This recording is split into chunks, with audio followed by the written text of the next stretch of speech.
Hi there, and welcome to Upcycled Adulting Reclaimed Midlife. Today I'm going to be talking about mental health and perimenopause and menopause. We're going to discuss low mood, mood swings, anxiety, and all of the other mood challenges or emotional or mental health challenges you may be experiencing going through perimenopause or menopause. If you have been struggling to feel connected to your life, you've been dealing with things like peri-rage, you're waking up incredibly anxious, you're feeling more hypervigilant, more prone to panic attacks, I want you to know that you're not alone. And these mental health challenges in midlife are much different than what you have experienced in the past. The reason is that the cause of them is different. As our estrogen and progesterone levels start to fluctuate and decline through perimenopause and menopause, we often have ongoing mental health symptoms. Sometimes these things can be related to the changes and challenges we experience in midlife. Things like becoming empty nesters or feeling disconnected from the things that we once dreamed we'd be doing in our golden years.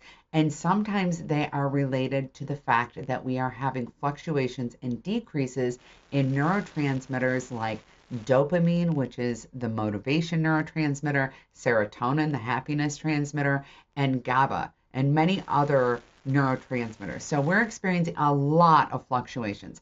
On top of that, we're much more sensitive to cortisol and oftentimes are producing a lot more cortisol in midlife. So if you are experiencing any of these mood or mental health challenges, ranging from depression, anxiety, apathy, feeling completely lost and checked out, whatever that looks like for you, I want you to know that you're not alone. And what you're experiencing is completely normal, very, very common, and that there are natural ways to address this. Now, I have to start off by saying that one of the ways you can address this is by talking to your doctor about hormone replacement therapy, because that will, of course, help a lot. Most people are candidates for hormone replacement therapy, and if that's something you're interested in, I highly recommend seeing a menopause specialist. You can look at themenopausesociety.com and find a menopause specialist in your area, or check out online services like MIDI. These can make all the difference in the world. And in addition to addressing any hormone changes, they would also be able to medically address anything like anxiety or depression with prescription medication if you need it. So I want to just start right up at the front and say seeking professional help is absolutely a great option if you are in perimenopause or menopause and you're experiencing mental health issues or mood issues, because this is a very common thing and you do not have to suffer with this alone. So let's talk about some natural lifestyle things you can do as well to help support your mood and your mental health going through perimenopause and menopause. Do not forget to subscribe to this channel, because a lot of these things I dig into in much more detail in their own individual units. And so you'll definitely want to check those out as they've been recorded or they're about to come in the near future. You don't want to miss those if you are in perimenopause or menopause. All right, so let's get started. The first thing that we're going to start with in our lifestyle is addressing our needs through nutrition. Having a healthy diet is really impactful to managing all of our perimenopause and menopause symptoms, especially a diet that's high in omega-3 fatty acids, fiber, magnesium-rich foods, and B vitamin-rich foods. We really want to be focusing on these types of foods because they help with mood. For example, B vitamins help with energy levels, and magnesium helps with anxiety and rest. So we want to be focusing on consuming foods that are going to support our body's production of neurotransmitters and that are going to help elevate our mood. You can get into these foods really easily by eating fatty fish, lots of leafy greens, prioritizing plants in your diet. I say it so often, but it makes such a big difference across the board in perimenopause and menopause, whether you're talking about weight management or mental health management, these are the same kinds of key nutritional things you want to be focusing on. This is going to help you feel better, have more energy, and reduce some of those anxiety levels, because we want to remember that anxiety is also connected to increased cortisol levels, and that cortisol can be very much impacted by our bodies struggling with nutrient deficiency. So we really want to try to avoid processed foods, foods that are high in sugar, alcohol, and caffeine, because those are stressors on our body. And instead, we want to support our bodies with plants, protein, and plenty of fiber. All right, and speaking of cortisol, the next thing that we want to address when we're talking about addressing mood and anxiety and mental health is getting plenty of exercise. But here's the thing, if you are a woman in perimenopause or menopause, you may have tried really hard to get into a hardcore cardio workout so that you can drop some of those pounds that you've probably picked up through this time in your life. The only problem is that when we are actually doing exercise that is outside of our norm, we're doing something really strenuous. Again, we're putting a lot of stress on our body, and we're really amping up that cortisol production. And remember that in perimenopause and menopause, our bodies are really sensitive to cortisol.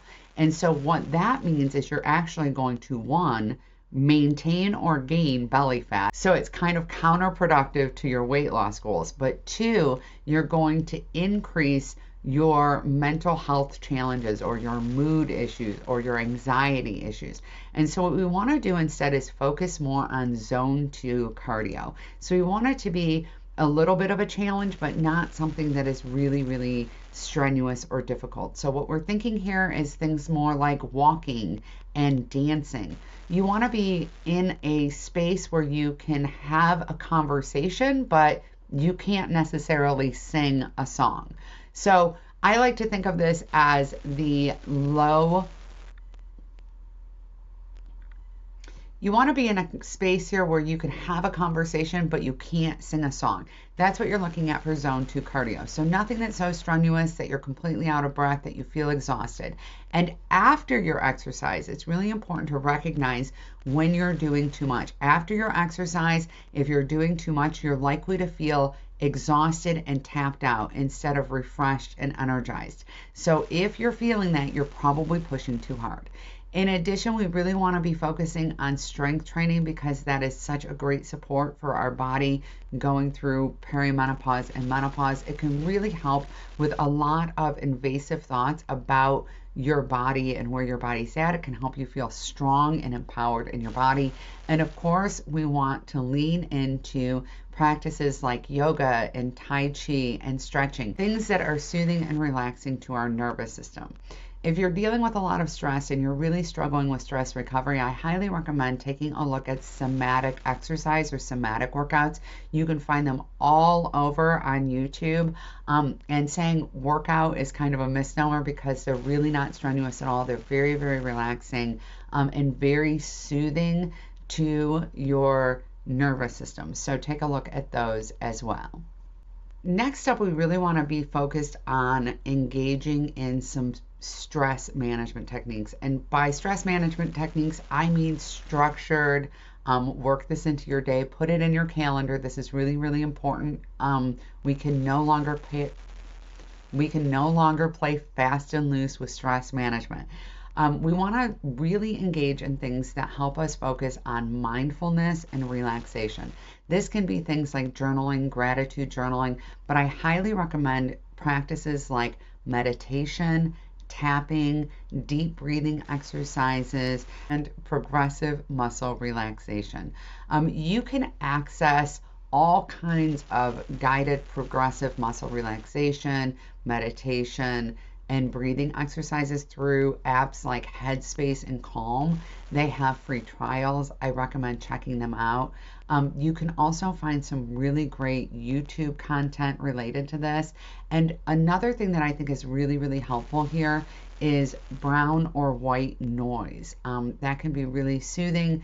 And a lot of times we find that in perimenopause and menopause, we're much more sensitive to overstimulation. So really reducing a lot of that ambient noise, that ambient chaos can make a really big difference at this stage in your life. I know you're used to doing it all. I know you're used to juggling it all. I know you're used to all the chaos and craziness, but at this point in your life, your body is telling you that you need to turn down the volume, to turn down the demands in your life. And it is so important to listen to that. Our fourth natural way of reducing mood swings, anxiety, and low mood in perimenopause and menopause is to focus on getting good quality sleep. Now, I know, don't shoot the messenger, because I know as well as anybody out there that getting quality sleep when you're in perimenopause and menopause is actually one of the biggest challenges that we face. And again, don't forget to subscribe, because I'm going to dig deep into some of the best sleep techniques coming up in a future video. But I really cannot emphasize enough how important it is to get quality sleep.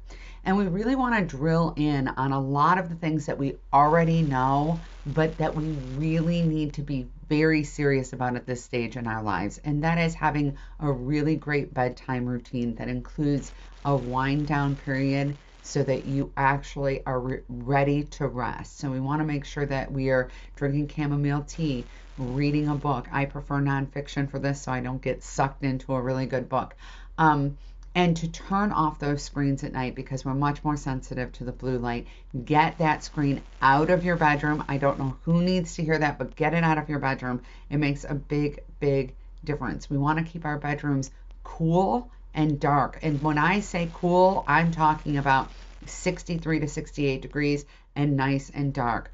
I have found that my sheets make a huge difference, and I sleep with layers on my bed so that as I get hotter as the night goes on, I can kind of remove layers, and when I get cold, I can put them back on, because I have the joyful time of having both hot flashes and cold flashes and night sweats going on all at the same time at nighttime. You really want to think about breathable sheets. So you're looking for fabrics like bamboo, things that are nice and breathable, that are going to be wicking and keep you comfortable. Same thing with pajamas. Try some Soma pajamas. I promise you they make all the difference in the world. And we also want to reduce how much water we're drinking before bed and eating before bed. These things are no longer tolerated by our bodies. While you may find that you fall asleep faster if you drink alcohol, I am here to tell you that that is a recipe for disaster as you go through the night. Alcohol will increase your anxiety levels, and it will also increase the incidence of vasomotor symptoms like night sweats. So we want to definitely be avoiding alcohol. So we really want to get clean about our sleep routines. Again, don't forget to subscribe to this channel. I'm going to dig deep into sleep and sleep tips in a later episode, and you really want to see that if you are in perimenopause or menopause.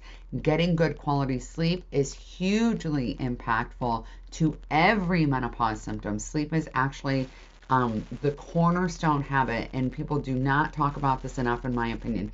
It's a cornerstone habit to thriving in perimenopause and menopause. If you are not getting good quality sleep, it increases or worsens every symptom that you have and increases your risk for disease on the outside. So it's really, really important that you're getting that good quality sleep. Next up, in managing your mood and your mental health in perimenopause, is to connect with other people, preferably other midlife women. It can be really helpful to actually have a support system and to have people in your life who understand what you're going through, can be empathetic, can offer advice, encouragement, and support. I highly recommend doing this by joining Inner Circle, which is my own group for midlife women. I teach in there every single week and offer group coaching. In addition, there's all kinds of additional resources to help you through this time in your life. And there is a supportive community of other midlife women who can help you advise you, support you, and encourage you along with me. It's your own midlife village, and you definitely need to be there. I also recommend connecting with friends, connecting with family members, and being very, very honest with the people in your immediate family and in your direct circle about what's going on for you. I feel like a lot of times, and I know early in my perimenopause journey, I tried to do this. I didn't want to inconvenience anybody. I didn't want to be a bother to anybody. I really tried to mind over matter a lot of the symptoms I was having, and I didn't lean into my partner, my kids, my sisters. I didn't really tell people about the struggles I was having. And I think that it's so important that we do so because, one, we want to normalize menopause and perimenopause for future generations. I have two daughters, and I want this to be normalized for them. And two, these are the people who are in your everyday life who are most impacted by your mood swings, who are most impacted by your mental health challenges, and who can be most supportive and encouraging, or who can actually give you some grace, and remind you that it's not just you, that you're not a terrible person, and that they're there and that they understand. This does not give carte blanche, because I was so worried about this. I was like, well, I'm not trying to get permission to be, a jerk to everybody in my life. That's not what it is. But telling the people in your life so that they can cut you a little slack when you're having an off day or when you feel disconnected and they know what's going on is definitely helpful. I think I went through a whole year of my husband saying every single day, "Are you mad at me? I feel like you're mad at me. I feel like something's wrong." And as many of you probably know, in perimenopause and menopause, if somebody asks you if you're mad at them, you will probably find a reason why you are mad at them. And in actuality, I was just struggling with my mood and my mental health because of the hormone changes. And so when I finally was talking to my husband and I said, "Listen, this is what's happening for me and I'm really struggling," he was much more able to be there and be supportive, and be encouraging. And I really think that even when we think that our partners won't, can't, aren't equipped to, that it's important to give them that opportunity at this time in our lives, to show up better for us and to be there and be supportive. So definitely lean into your support system. That matters. And last but not least is exploring natural supplements. Now, before I get into this category, and I dig really deep into this when we get into Menopause Mastery, which is my live program. But before I get into this category, I want to start off by saying that all supplements are not created equal. And just because it's natural does not mean that it's safe. It's very important to be mindful of what supplements we're taking. And I like to tell people that it's so essential that your supplements are third-party tested. This is especially true in the United States, where we have very little oversight in supplements. They're not FDA approved, and they don't get the quality testing that is necessary. So each company decides how they quality test, and that means that not all supplements are created equal. Not all supplements are even what they say on the bottle. There is nobody checking to make sure that that is true.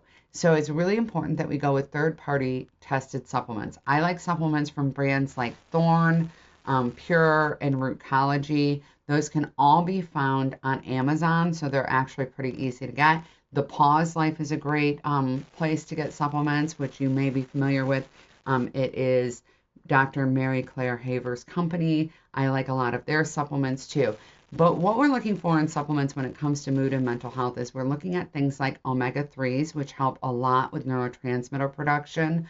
Ashwagandha helps a lot with anxiety and sleep. I'm going to discuss it again in the sleep unit, but it's very important to know that ashwagandha is a popular supplement with perimenopausal and menopausal women because ashwagandha also helps with some weight loss. However, it's really hard on your liver. So if you know that you're having liver issues, a lot of women in midlife are actually diagnosed with non-alcohol fatty liver disease. It's important to avoid ashwagandha if you have liver issues. And if you do take ashwagandha, take it for no more than 3 months, and then make sure you take a break from it because you need to give your liver some time to recover. I like to also avoid other high liver issues like alcohol and Tylenol when I'm taking ashwagandha. So I'm just putting that out there for you. Also, it can be very helpful to take vitamin D. I cannot talk enough about vitamin D supplementation. Most of us do not get enough vitamin D, even if we're going outside, even if we're going outside without sunscreen, especially in the winter, we're not getting enough vitamin D. Vitamin D deficiency actually looks just like depression.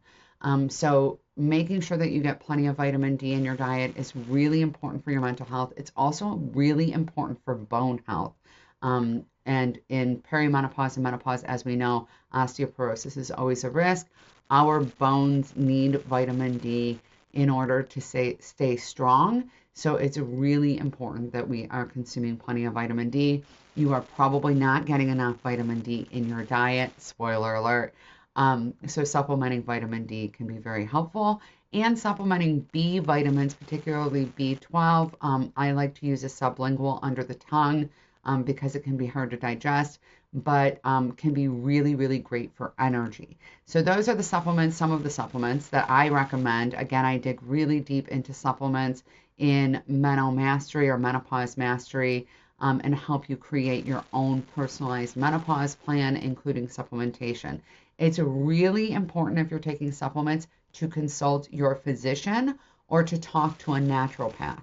It's also very important to make sure that your doctor knows what supplements you're taking. And I personally highly recommend making sure your pharmacist knows what supplements you're taking. A lot of times, your pharmacist will actually know more about interactions between your supplements and other medications you're on than anybody else will. And having this kind of triple threat approach to making sure that your supplements are safe and that they're being monitored properly is absolutely essential. So we're going to talk to our primary care physician about what supplements we're taking. We're going to talk to our pharmacist, make sure they know what supplements we're taking. When we go get on new meds, we want to make sure that our pharmacist knows what supplements and over-the-counter medication we're taking. And if you have access, talk to a naturopath as well about the supplements you're taking.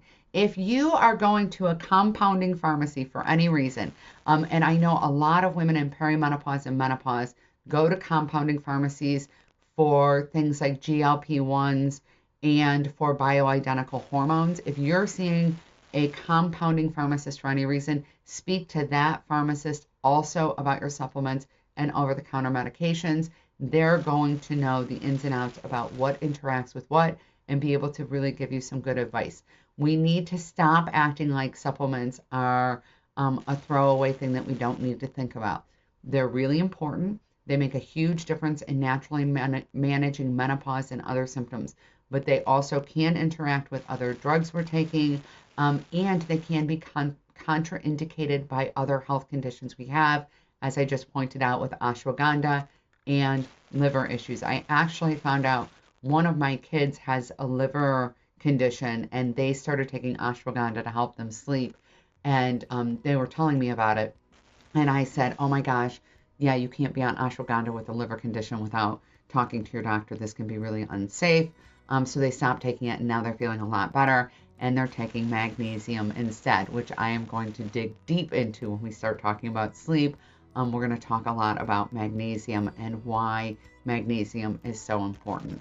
So that wraps up our natural care for mood, anxiety, and mental health issues through perimenopause and menopause.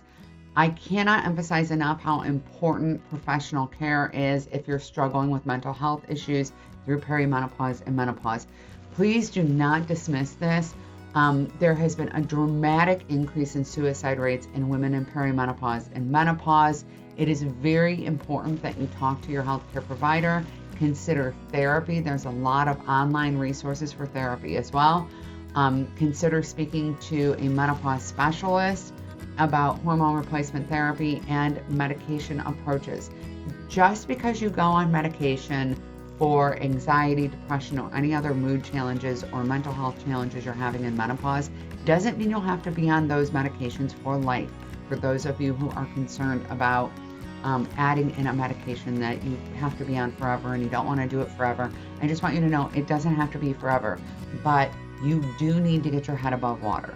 So do not hesitate to discuss any mental health issues you're having with your doctor, a psychiatrist, a therapist, or any other mental health care professional. And very specifically, if you have a menopause society certified doctor, absolutely make sure that you address mental health issues with them, because they are probably the best person to help you figure out the challenges you're having with your hormones that are affecting your mental health at this stage of your life. I want you to know that you're not alone, and I want you to know that you don't have to suffer. You deserve to live your very best life. You deserve to be in a position at this point in your life to follow your dreams and to create the life that you've always wanted. And that means prioritizing taking care of you, both your physical health and your mental health. Don't forget to subscribe for our upcoming content related to menopause, peri-menopause, and feeling your very best at this time in your life. I will see you all soon. Bye, everyone.